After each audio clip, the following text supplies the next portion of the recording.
Imagine a monster who lurks in the shadows, thirsting for blood. Not a creature of myth, but a man. A man who walked among ordinary people, hiding his darkest urges behind a polite smile. A man who drank the blood of his victims and reveled in their terror. This is the story of Peter Kürten, the Düsseldorf vampire.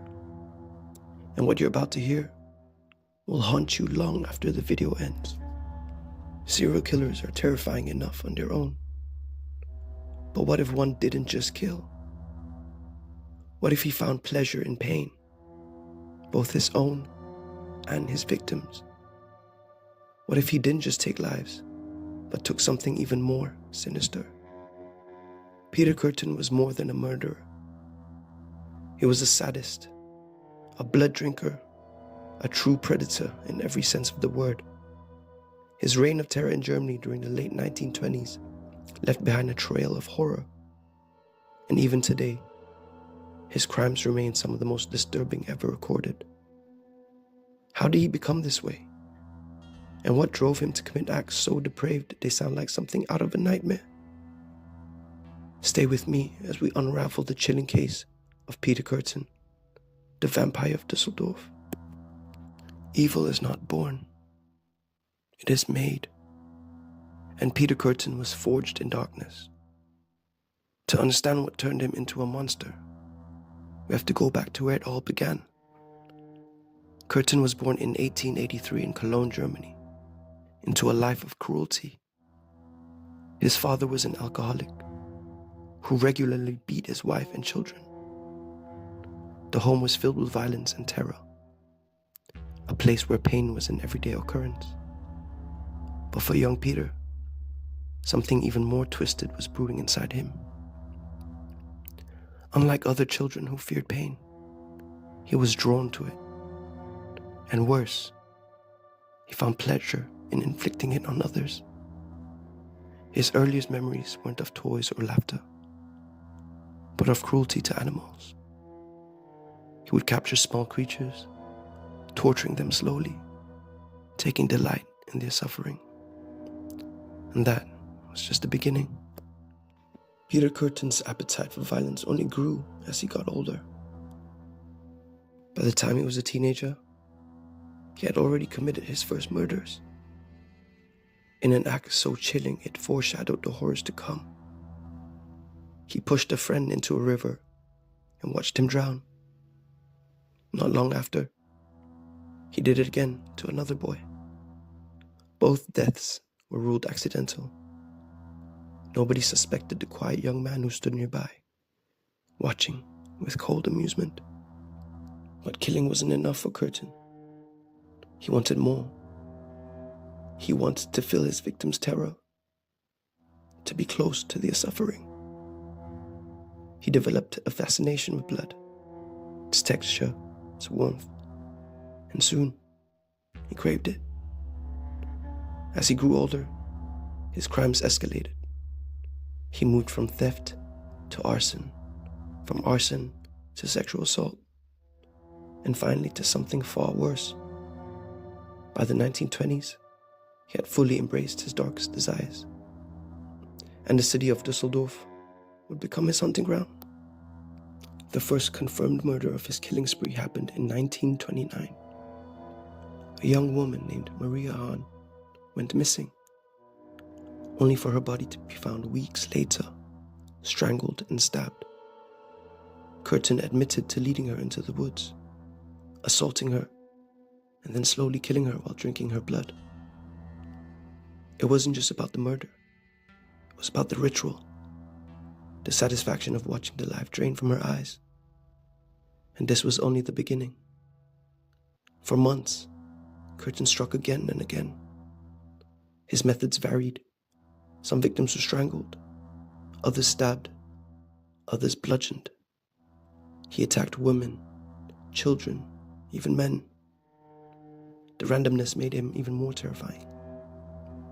Anyone could be his next target. And the worst part, he enjoyed playing with the police. As panic spread through Düsseldorf, He would write letters detailing his crimes, giving just enough information to show he was responsible, but never enough to be caught. He even befriended investigators, smiling as they discussed their hunt for the Düsseldorf monster, never suspecting they were speaking to the very man they were trying to catch. But no killer is unstoppable, and in 1930, Kurten finally made a mistake.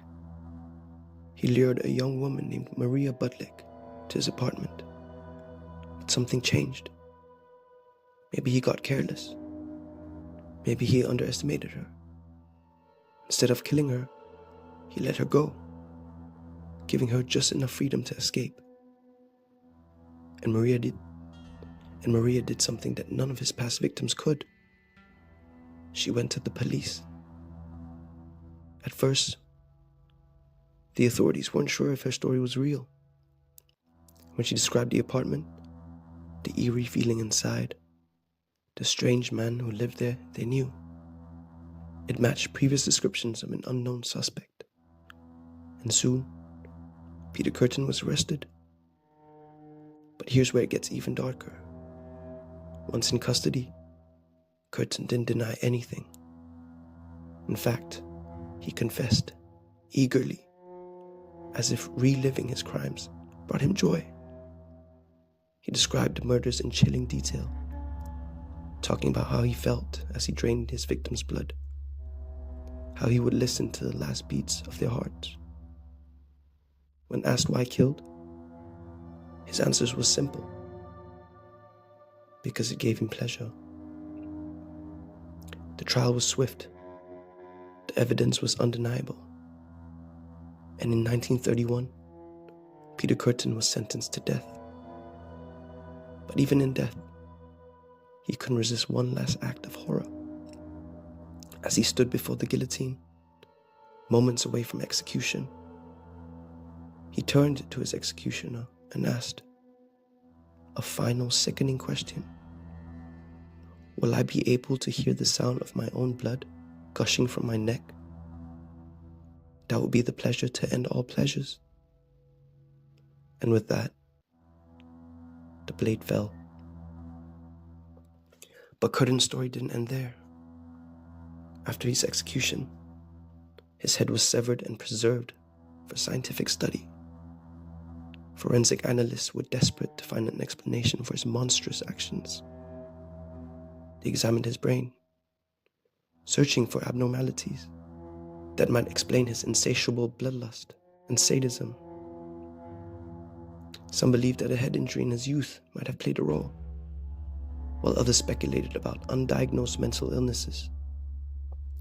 His skull, eerily intact, remains on display in Wisconsin's Ripley's Believe It or Not Museum, a grim reminder of the depths of human depravity. Peter Kürten, the vampire of Düsseldorf, was finally silenced, but his legacy of terror remains.